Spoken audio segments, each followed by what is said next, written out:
Leah Remini Biography.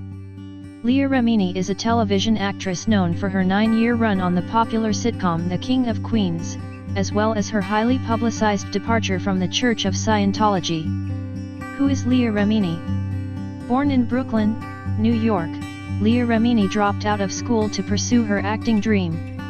Working continually for years on a variety of shows, Remini flirted several times with larger success until 1998, when she landed the career-defining role of Carrie Heffernan on the hit sitcom The King of Queens.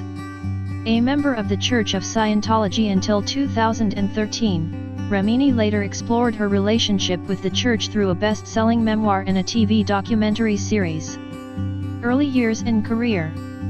Leah Marie Remini was born in Brooklyn, New York, on June 15, 1970. After her parents separated, her mother, Vicky, began dating a man who was involved in the Church of Scientology, and Vicky later moved with her 2 daughters to a Scientology compound in Clearwater, Florida. At age 13, Remini again was on the move, this time to Los Angeles, California, and she soon dropped out of school to pursue a career in show business. Leaning on her native Brooklyn accent and attitude, she landed an appearance on Head of the Class in 1988, and followed with 2 episodes of Who's the Boss? In 1989. That same year, Remini scored her first starring role with ABC's Living Dolls, a Who's the Boss spin-off that also featured a young Halle Berry. The show didn't catch on, though, and Remini resumed her career with appearances on such shows as Normal Life, The Hogan Family and Guns of Paradise. In 1991, she landed recurring parts on Man in the Family and Saved by the Bell.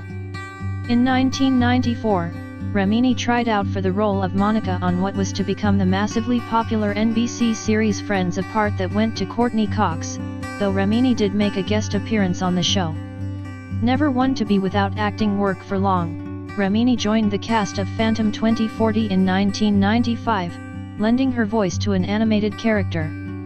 That same year, she landed another prominent role on a series called First Time Out, but it met with a fate similar to that of Living Dolls and was cancelled after 12 episodes. In 1997, a leading part came along again for Remini, this time in the form of the sitcom Fired Up, which co-starred NYPD Blues' Sharon Lawrence. The show wasn't a smash hit, but it did last 28 episodes and provide the actress the exposure to land her biggest acting job to date. King of Queens fame. In September 1998, Leah Remini made her first appearance opposite Kevin James on The King of Queens. It marked the start of a career-defining run for the actress, who again mined her New York roots for the role of sharp-tongued Carrie Heffernan, the on-screen wife of James's delivery man character, Doug. Remini became a household name as she rode the high tide of the show, and she appeared in her first big film role, opposite Vince Vaughn in the comedy smash Old School, in 2003. After The King of Queens came to an end in 2007, Remini parlayed her fame into a spot on Sarah Gilbert's talk show, The Talk, and later the lead role on another, ABC's Family Tools, an adaptation of the BBC series White Man Van. In 2013, the actress took on a different type of television project by competing on season 17 of Dancing with the Stars, eventually finishing in 5th place. Scientology split, book, and TV show. Alongside the likes of Tom Cruise, Leah Remini was one of the Church of Scientology's staunchest defenders throughout her career, that is, until she publicly broke with the organization in July 2013. The announcement pushed Remini back into the headlines, as she made the talk show rounds to explain her decision, in turn drawing a strong response from the church to rebut her claims of abusive behavior. Remini's departure from the church also seemingly breathed new life into her professional career. In 2014 she began appearing regularly on The X's, and later that year she debuted Leah Remini, It's All Relative, a reality TV show that also featured her husband, Angelo Pagan, and daughter, Sophia. In late 2015, Remini published a memoir, Troublemaker, Surviving Hollywood and Scientology. The controversial subject matter propelled the book to the top of the New York Times bestseller list, and also drew the interest of television executives. In November 2016, A&E premiered Leah Remini, Scientology in the Aftermath, a documentary series that featured the actress interviewing other former members of the church. The following year brought more good fortune for Remini. After appearing in the season finale of former CO star Kevin James's new show, Kevin Can Wait, its producers elected to make her a regular cast member heading forward. Remini also learned that Scientology in the Aftermath had been nominated for 2 Emmy Awards, shortly before Season 2 of the show began airing in August 2017. Statement of the Church of Scientology International. Leah Remini continues to profit by harassing her former religion and its parishioners, spreading provable lies which generate hate, bigotry and violence. As everyone knows from recent tragic events, including those in Charlottesville, Virginia, we live in a volatile time of accelerating hate and intolerance. As the Human Rights Campaign president said of this weekend's event, hate and bigotry must never be met with silence or half-hearted rebukes. Remini's brand of hate and bigotry is funded by A&E. To date, Remini's reality show has led to some 500 documented threats of violence, death threats, acts of vandalism and hate targeting the church, its parishioners, and its leaders. One came from a 13-year-old boy who posted a death threat against a church leader after binge-watching Remini's show. Meanwhile, A&E executives Nancy Dubuc, Paul Buxeri, and Rob Shara now ignore the incendiary climate of religious hatred they are responsible for generating. Like the other fixated anti-Scientologists she conspires with, Remini was expelled from the church years ago for unethical conduct. She begged to remain a parishioner, and has admitted the church helped and supported her during most of her life.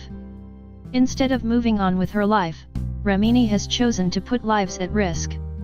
Her reliance on paid sources exposes as a fraud the network's policy of zero tolerance for remunerating sources in documentary programs. Just as the production of Generation KKK blew up after it leaked that Klan members were on its payroll, the same has been found to be the case for Aftermath and other A&E shows. Leah Remini's slanderous fabrications about the Church of Scientology, in an effort to drum up publicity for her made-up docuseries, are despicable. Her reality show Aftermath is really Leah Remini, after money. It is nothing more than a scripted, rehearsed, acted and dramatized work of fiction.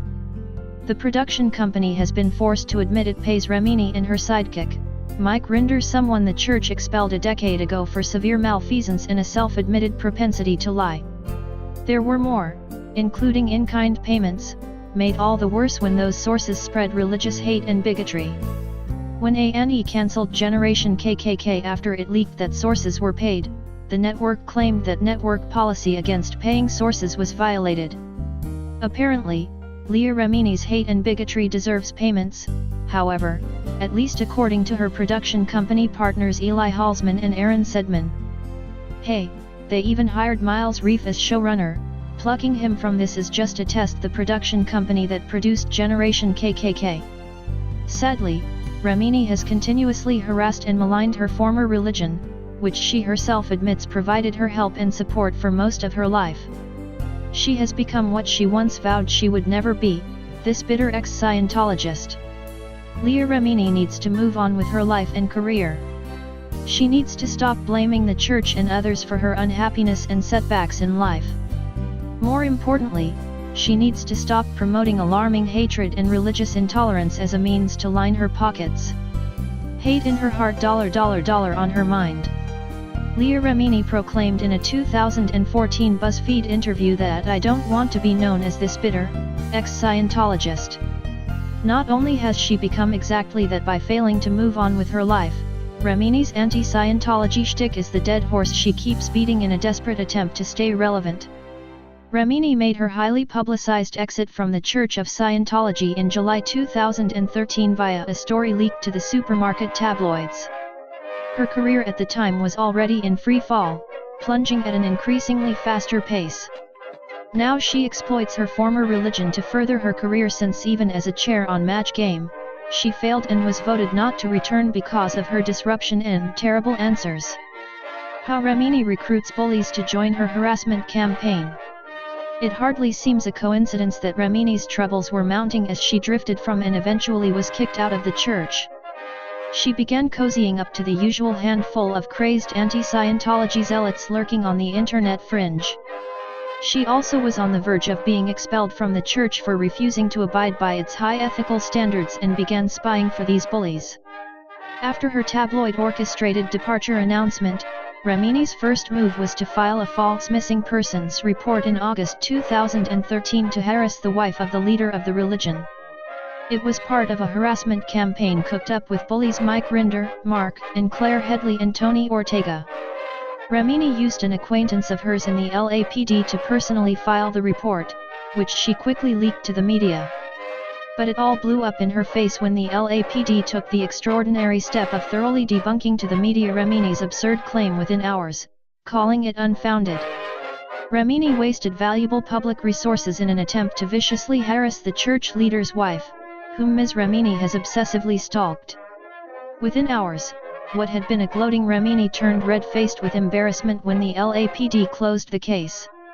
Unable to admit or accept she was wrong, Remini continues unsuccessfully to try to spread her myth. There is no goodwill in her actions.